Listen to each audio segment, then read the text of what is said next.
So, whose fault is that? I don't know.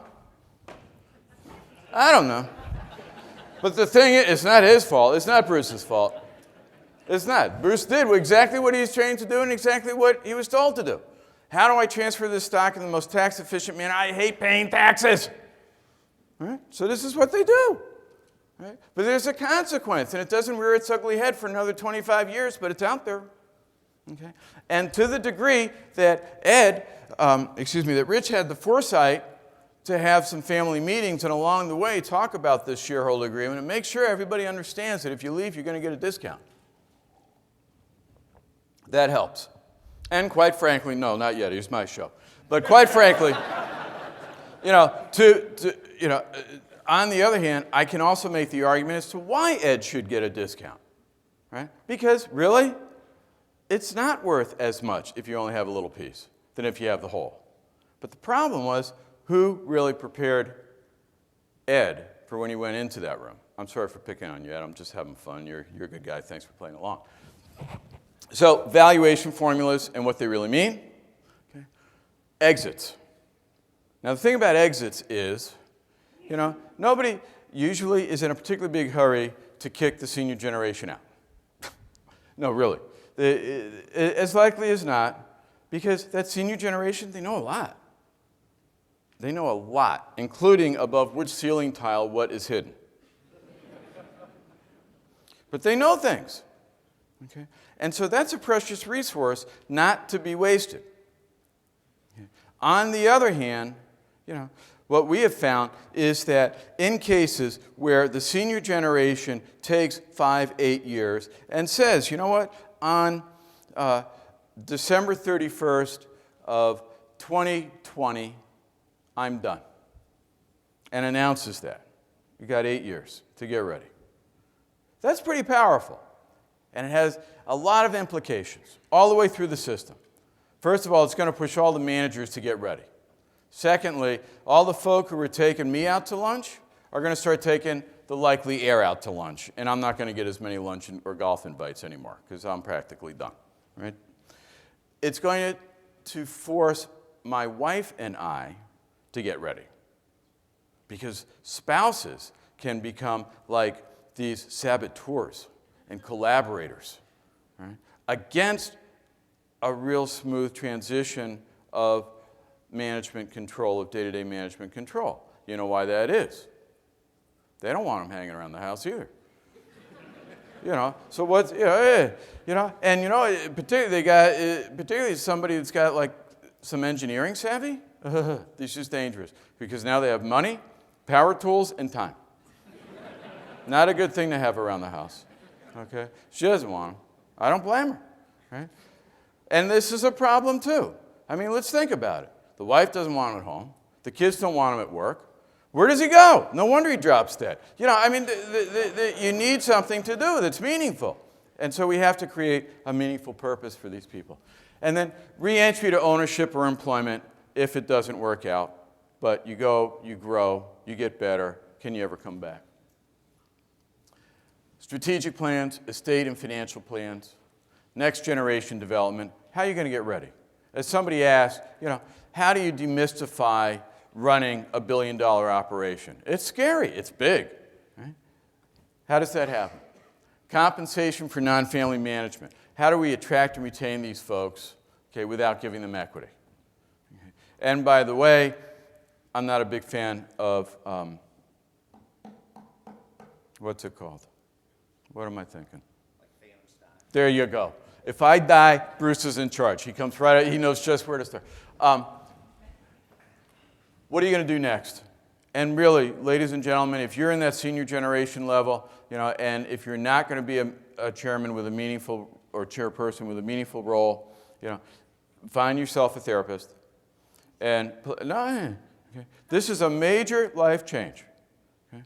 This is big. Okay?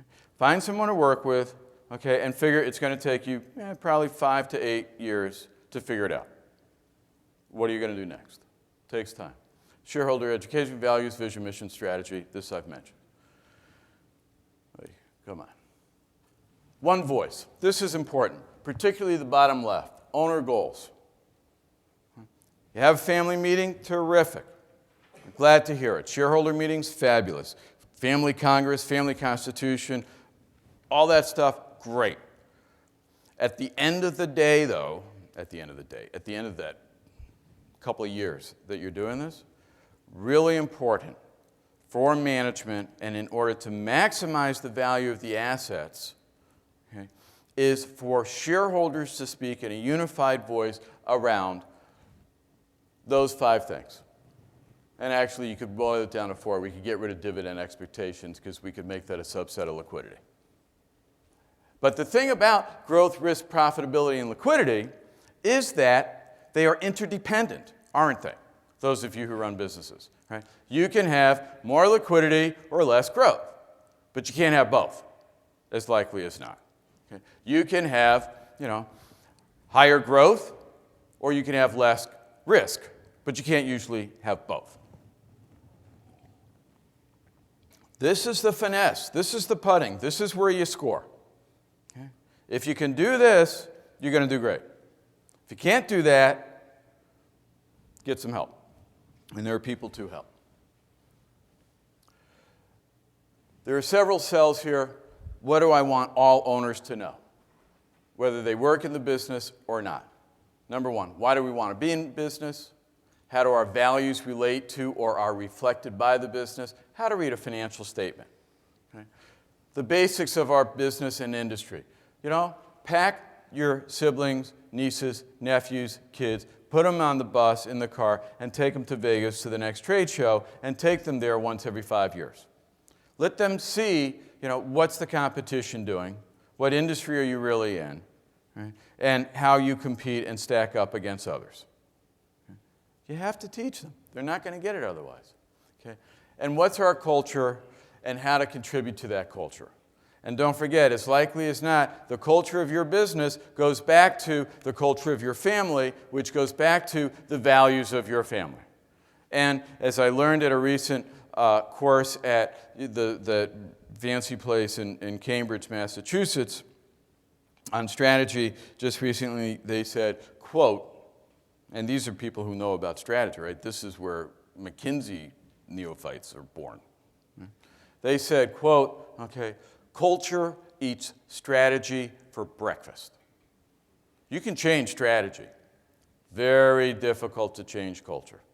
And in fact, as likely as not, you're better off, starting the company all over again than trying to change culture. Okay? People get upset with that. Okay. That everybody understands your strategy, that they understand the trade-offs I've referenced, that they get that we have our governance structure and what is the purpose of the governance structure. And by the way, at the end of the day, okay, wouldn't it be nifty if the selection of who's going to be the next CEO is not made at the kitchen table, is not made in the lawyer's office, and it's not made on the drive to the cottage, but instead is made in the boardroom. And you know what? As dad or mom, I can recuse myself from the selection. Let the other guys do it. They're not family. They don't work here. It's their problem. Blah. That way I can still get along with Susan, who was not chosen. I'm sorry. You're a nice person, but she never had it. What are you going to do? Okay, and compensation. Okay, what are their rights, but also responsibilities? What does it mean to own stock? In Jim's case, I think that being a shareholder or beneficiary or something like that, as likely as not, speaks to that you've got a responsibility to the community, to our church, to our God, right, to our employees. Yeah. You got to do these things. Knowledge on how to choose and use advisors, which ones to have. Understanding the difference between voting, non-voting stock when you have it. Let's talk about siblings. If you're working in the business and you're the next generation leader, or you're the one in the business and there are one or more siblings who are not in the business but who may own stock, okay, this is for you. Do yourself a favor. Recognize these people deserve a financial return for the use of their capital. That's why they call and they ask silly questions. Because they're nervous about the money. Come on, this is good. They deserve appropriate and transparent, I think, corporate leadership, information and how to understand the information, some pride, accountability, governance, business protection. Read as insurance, and you know what, if you go down, that there's somebody else who can step in, and that you've thought about that, just as they've done at Jim's place. Okay? If you're an up-and-coming next generation member, perhaps in one of the 10 or 11 next gen groups, I would counsel you, once you've come into the business, keep your sense of humor. But recognize that all crises will pass and be replaced by new ones. Right? One of my colleagues, Craig Aronoff, his dad had told him, you know, you should never go into business if you don't like solving problems. Because that's all we do every day. We go in, we play whack-a-mole, we put out fires, right? And then we go home, and then we sleep, and then we get up the next morning, we put a quarter in the slot, ba-boom, it starts all over again. This is business. But if you like doing that, it can be great fun. Work outside, I think, at least 3 to 5 years. Okay? And find joy in the job that you do. Okay? You want to be in this family enterprise because it's your passion, because you really dig it. All right? But, you know, for us as the senior generation, you know, they need to know that it can be fun and exciting. And if we go home at the end of the day and all we're doing is griping about how exhausted we are and all the problems, they're not going to want to come in. Right? Talk about what you achieved. Make it enticing. It's a game. You got to play it a little bit. It's okay. Be brave. Take risks. Tell people what you learn. Don't keep it to yourselves. Okay? Just because you're criticized for the job you do, don't take it personally. And you're going to get criticized a lot as a next-gen member. Work hard. I know it's difficult, but really, I speak with business owners and business leaders and business-owning families all day long. But I will tell you, I have not met a CEO of an operating company, okay, who doesn't work at least 50 hours a week. It's just the nature of the beast, okay? Be ready for sudden changes. Keep your spouse informed and have some fun with your sibs and cousins outside of work. One of the things about siblings is when they're in business together, you know, we say, well, how much time do you spend with one another outside of work? And they look like, what are you, nuts? You know, it's enough already with the 8 hours a day that we're there. Now I have to go have fun. No, I don't. I need to be with my wife or my husband and my children and with my family. Right? Sorry. If it was easy, anybody could do it. No, you need to have fun outside of work. Go hunting, fishing, bowling, gardening, I don't care. But you need to have a relationship outside of the business. And the reason that you need a relationship outside of the business, ladies and gentlemen of the next generation, is because, you know, your life with your sibling, read as fellow shareholder, sidebar. Guess what? If you get rid of your sibling or cousins who own stock and you push them, you know, and they actually tender their stock, what does that do to your cost of capital if you go on a buying campaign of family stock? Anybody with an MBA? Anybody? No MBAs in the room. Not a one. Come on. What does it do to your cost of stock? Cost of capital. Bada bing. Yeah, it drives up the cost of capital. So if you are that next generation CEO leader and you're thinking to yourself, God, you know, it's really kind of a pain. I'd much rather have all the stock myself. I'm going to buy them out. Okay, but recognize that if you commit capital to paying off those notes, okay, that is capital that when the boys of Fifth Third look at the balance sheet, look at this. Oh, it's just not good enough. Guess what? 14%, the money's yours. Personal guarantee, sign here. Have a nice day. Happy to, you know, it's a problem because then you can't compete as well. You don't have enough capital. So, lower the cost of capital, you can achieve that by keeping those other inactive shareholders happy. And you keep them happy, largely, you can even give them boatloads of money, which is one strategy, or you can keep them really well informed and help them recognize that, you know what, don't rely on this all the time. To be a leader among equals is not so easy to do. And you cannot behave as the next generation leader around the shop the way that your parent did. They had the respect and authority of being a parent. You can't do that with a sibling. As likely as not, you can't do it with a cousin either. Why? Because you know where the hot buttons are. Remember that? I talked about it in the first cell. Okay? So you need to find another way to be a leader. Okay? And there are books about this, but this is not the place. Be comfortable with open disclosure, including, if grandma gave you the opal ring that she wore, right? If she gave it to you quietly in the bedroom, don't tell your sister, right? That one, you better fess up. Because it's going to surface eventually, and when it does, it's going to be a brouhaha. And if there's a brouhaha when we're talking about a company that's worth a couple of million or more, not good. These are people we need to keep trusting and happy. Shared sense of purpose, and what about spouses and in-laws? Because I've referenced why it's important to think about spouses and in-laws. We get to cousins, okay? Well, it's going to become more sort of as-if public, right? So you're going to have an ever-widening shareholder group. It grows exponentially, by the way, as you saw in that genogram. Right? And companies tend to grow on a linear basis. But keep them happy, keep them informed, right? Keep the cost of capital down. You can do more cool stuff with the cash that you have. Coordinated estate planning, all I'm really talking about here is who gets to own stock. Okay. What you do with anything else, that's up to you. But I do think I have the right to know, what is it, Michael, you're going to do with your stock as cousins?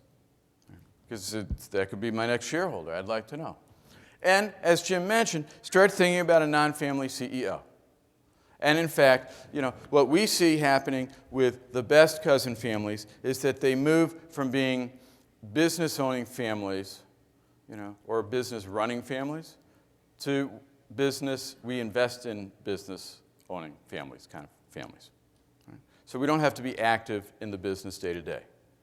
But let me tell you, the qualities of a non-family CEO in a family enterprise, very rare. Tough to find. These are people with the intestinal fortitude of, I don't even know.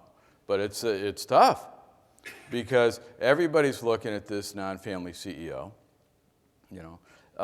As likely as not, there are family members on the board who have great ego invested in this enterprise. And the non-family CEO didn't necessarily grow up with y'all and doesn't remember all the history and doesn't even know all the history. So when thinking about a non-family CEO, can they be useful and work? Absolutely. They can work extraordinarily well, but it needs to be teed up very rightly. So remember, you can succeed. This can absolutely be done. I am not here to dissuade you in any way. I'm only here today to help you recognize that there are some rocks out there. God bless you. There are some rocks out there as you're sailing the boat that you can avoid, that you want to be aware of. Be aware of them. Read, talk to folk. The work required is predictable. The challenges are normal. There's lots of help available. Thank you.